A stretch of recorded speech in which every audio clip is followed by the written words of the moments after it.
워터파크 바로 옆 동네는 아쿠아리움.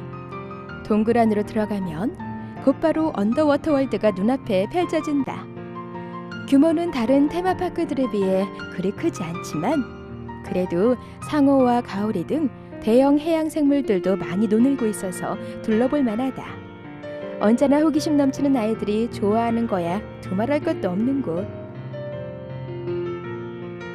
하긴 형형색색 산호초와 그 산호초를 터전 삼아 살아가는 해양 생물들을 이렇게 맞대면할 수 있다니 신이 날 수밖에. 거기다 모양이나 색채 또한 아름다운 열대어들이 가득한 수족관은 그야말로 아름다움을 넘어 황홀경 그 자체.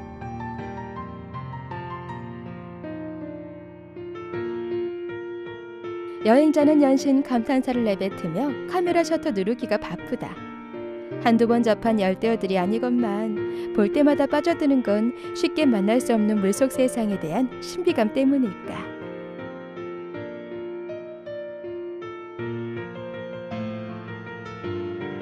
대형의 원형 수족관은 생김새부터 마음을 쏙 빼앗아가고 그곳에 펼쳐진 열대어들의 향연 또한 쉽게 발걸음을 떼지 못하게 한다.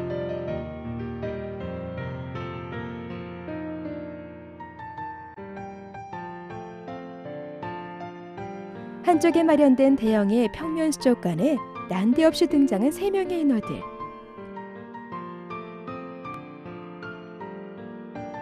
그러고 보니 아쿠아리움 내에서 인어쇼와 먹이주기 쇼가 시간별로 진행된다는 안내가 잊고 있었다.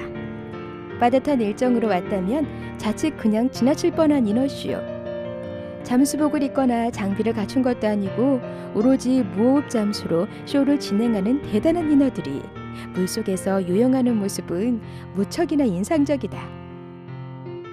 지하로 내려가면 무빙워크를 타고 수중 터널을 지나게 되어 있는데 우리나라에도 여러 군데 워터파크가 이렇게 되어 있어 친숙한 구조이지만 역시 바닷속 세상을 들여다본다는 건 신비로운 일. 머리 위로 무시무시한 상어가 오가고 사나운 곰치가 스치고 지나가도 두려울 것 없이 구경할 수 있다는 건 얼마나 놀라운 일인지. 거기다 이곳 또한 프리패스이니 시간에 쫓기지만 않는다면 구경화도 좋을 듯하다. 이 아름다운 배경을 두고 기념을 남기지 않고 넘어갈 순 없는 일. 부지런히 셔터를 누른다. 같은 아쿠아리움이라도 이곳은 빈펄이니까. 이제 저녁 무렵에 진행한다는 돌고래 쇼장으로 발걸음을 옮겨본다. 몸풀기로 점프하는 돌고래들의 당찬 몸짓이 벌써부터 압도적. 공의 위치를 정확하게 터치하는 영리한 돌고래. 남종국해를 배경으로 펼쳐지는 돌고래 쇼는 무대부터 속이 시원하고 돌고래들의 각종 묘기는 박수갈채를 이끌어낸다. 외국에서는 돌고래 지느러미를 타고 수영할 수 있는 체험 프로그램도 있었던 것 같은데 이곳에선 아쉽게도 그런 프로그램은 마련돼 있지 않지만 노련한 조련사들과 돌고래의 환상호흡만으로 대만족.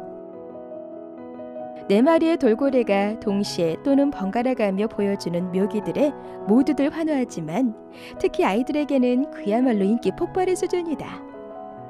돌고래의 지능이 사람으로 치면 4세 수준이라고 하는데 그만큼 가르치면 빠른 속도로 배우고 또 감성지수도 높은 편이라고 한다. 무엇보다 사람과 친화적인 동물이라 이렇게 조련사와 함께하는 쇼가 가능한 게 아닐까?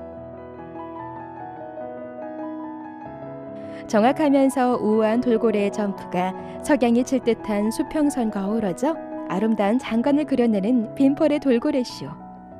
그 인상적인 순간들을 마음에 새기는 사이 빈펄의 화려한 밤이 시작되고 있었다.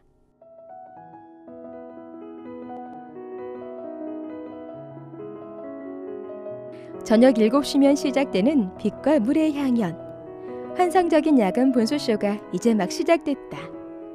화려한 조명들이 끊임없이 오가는 동안 그 위로 솟구쳐 오르는 물줄기와 흩어지는 물보라가 어두운 밤을 배경으로 몽환적인 찰나의 그림들을 펼쳐 보이는 무대는 가히 압도적. 여기에 영상까지 가세한 분수쇼는 음악과 영상 그리고 물과 빛이 제각각의 재주를 한껏 발휘하며 클라이막스로 치닫는다. 매일 진행되는 분수쇼와 각종 동물쇼에 카니발 퍼레이드까지 펼쳐지는 빈펄 리조트는 리조트 전체가 거대한 쇼장이나 마찬가지. 모든 요소들이 어우러져 장엄한 피날레를 장식하면서 빈펄의 화려한 하루도 마침표를 찍는다.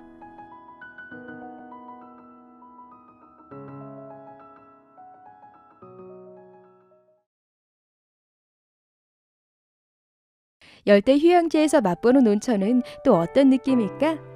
나트랑에는 특히 머드 온천이 유명한데 20-30분 정도 머드베스를 즐기고 진흙을 씻어낸 뒤 따뜻한 온천수를 천천히 유영하는 기분이란 신선노름이 따로 없다.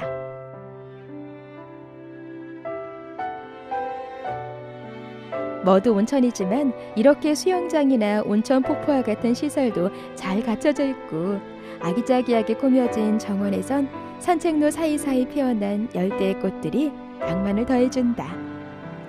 폭포탕은 머드 온천의 또 다른 재미인데 따끈한 물과 차가운 물 두 가지로 나뉘어져 있다는 게 특징이다.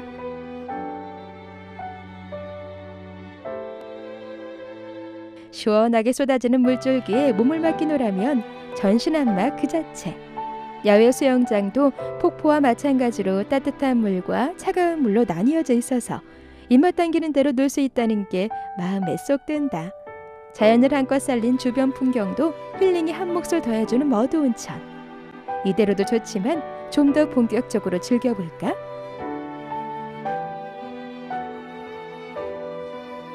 보기만 해도 연하고 부드러워 보이는 진흙으로 들어찬 욕조.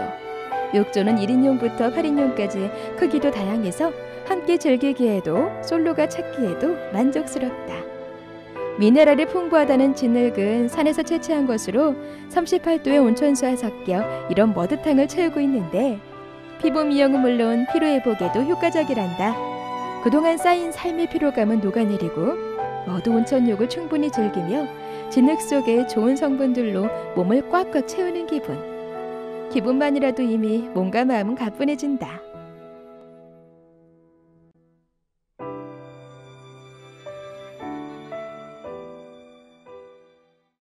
프랑스풍이 돋보이는 나트랑 대성당.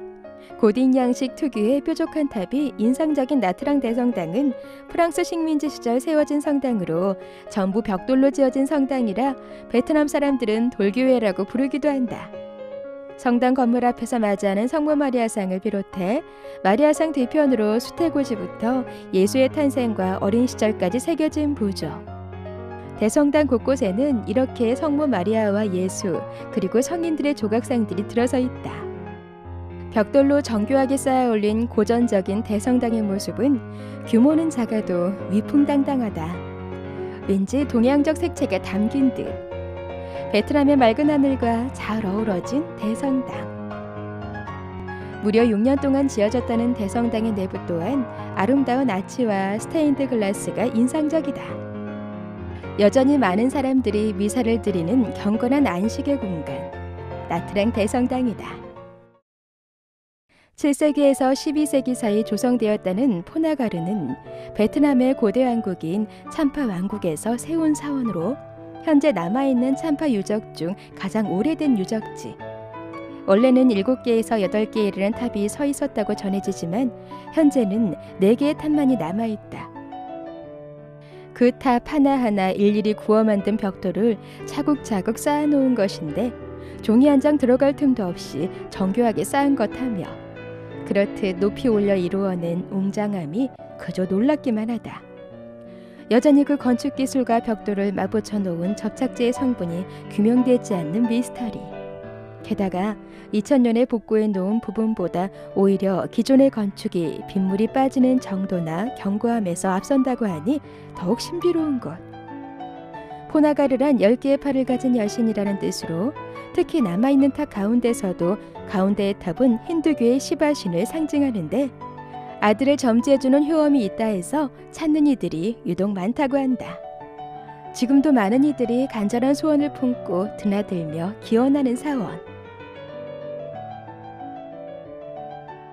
사원은 참배하는 순서가 있어서 그 순서를 지키지 않으면 재앙이 찾아온다며 관람 순서도 거기에 맞춰주길 원하고 긴 소매와 긴 하의를 요구하는 까다로운 곳. 그래서인지 전통 공연을 하는 이들 또한 복장이 모두 긴 옷에 항아리를 이고 진행하는 이색적인 공연임에도 표정만큼은 한 점의 변화도 없는 것 또한 독특하다.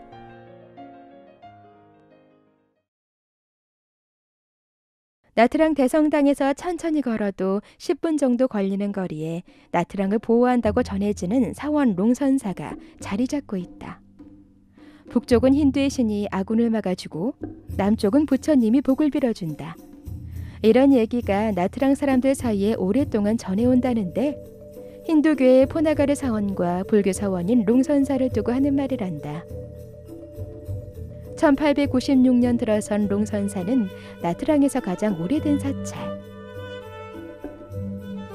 롱선사를 대표하는 불상은 눈부시게 하얀 높이 25m의 거대한 뱃불상으로 그 앞에서 향을 꽂고 기도를 올리면 소원이 이루어진다는 얘기가 있다. 롱선사 또 하나의 불상을 만나러 가는 길. 편안하게 누워있는 불상, 좌불인 백불상을 만나기 위해선 152개의 계단을 올라야 하는데 그 중간길에 볼 수 있는 것이 바로 와불.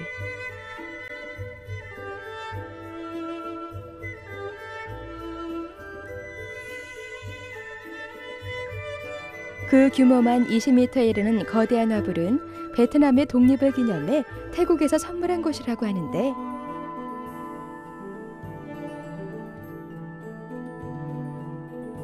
그 규모 면에서는 웅장하지만 얼굴 표정이 편안해 보여 사랑받는 불상이라고. 거기다 이곳에 서면 나트랑 시내가 파노라마처럼 펼쳐져 여행자들에게 더욱 인기다. 법당마다 모든 중생을 구제하기 위해 1000개의 손과 눈을 지녔다는 천수 관음보살을 비롯해 다양한 불상들이 들어서 있다. 특히 이 절은 분신으로서 베트남 민주화에 불을 당긴 띠꽝득 스님이 기거했던 곳으로 그만큼 유서 깊은 곳. 베트남 하면 시클로. 시클로를 빼놓고 거리 투어를 논할 수는 없다. 최근에는 스쿠터를 직접 몰아가며 베트남 전역을 누비는 여행자들도 많이 늘긴 했지만 베트남의 명물 시클로 타는 재미야 또 다른 것 아닐까? 때에 따라 휴양지 특유의 요금 조절 문제가 불거지기도 하지만 잘만 흥정하고 고른다면 시클로를 타고 나트랑 시내와 해변을 돌아보는 기분을 만끽할 수 있을 것이다. 베트남은 어딜 가나 스쿠터와 시클로의 물결. 하지만 나트랑은 아직 소박함을 간직하고 있어서인지 교통체증으로 얘기되는 호치민과는 전혀 다른 여유를 보여준다. 천천히 움직여주는 덕분에 나트랑의 시내 풍경을 화면에도 담아낼 수 있었다. 1인승과 2인승이 모두 마련되어 있는 시클로. 커플로 찾은 사람이라면 낭만적인 추억 하나를 더해주기에 시클로 투어도 제격이겠다 싶다. 나트랑은 이름난 휴양지이지만 시내 풍경은 여전히 소박해서 오히려 정겨운 곳. 베트남에서는 자동차에 세금이 워낙 많이 부과되기 때문에 자동차를 갖는 건 꿈과 같은 일. 그래서 자전거와 인력거를 결합한 시클로나 스쿠터의 행렬이 자연스럽게 베트남의 상징처럼 자리 잡게 된 것이다. 현지인들과 관광객들이 어우러진 밤거리의 풍경은 그런 소박함을 더욱 진하게 전해오는데 시클로로 30-40분 정도 나트랑 시내를 돌아보자 어느새 어두워진 시내의 야시장 불빛이 손짓한다. 나트랑 오페라 하우스를 기준으로 오른쪽 골목길에 매일 밤 열리는 야시장. 기념품에서 티셔츠며 장신구 등 갖가지 물건들이 숍마다 가득하고 기념품을 고르는 외국인들로 늘 북적이는 나트랑의 대표적인 밤거리다. 시장이야말로 현지인들의 삶을 가장 확연히 볼 수 있는 곳이라고 했던가. 규모가 작은 나트랑 야시장은 천천히 걸으며 구경하는 소소한 재미도 괜찮다 하는 이들이 밤 시간을 보낼 곳으로는 안성맞춤. 화려한 장신구들이 많아서 아직 그런 것에 관심이 많은 여행자는 그저 눈이 휘둥그레지고 장신구나 베트남 특유의 도자기 인형 등 기념품 등을 구경하다 보면 어느새 가게들 사이에 틈새로 들어선 야시장의 묘미 길거리 음식점을 만나게 된다. 간단히 요기를 하고 나면 나트랑의 밤은 더욱 깊어지고 추억을 남겨줄 기념품 몇 가지에 흐뭇해진 걸음으로 나트랑에서의 마지막 시간을 걷는다.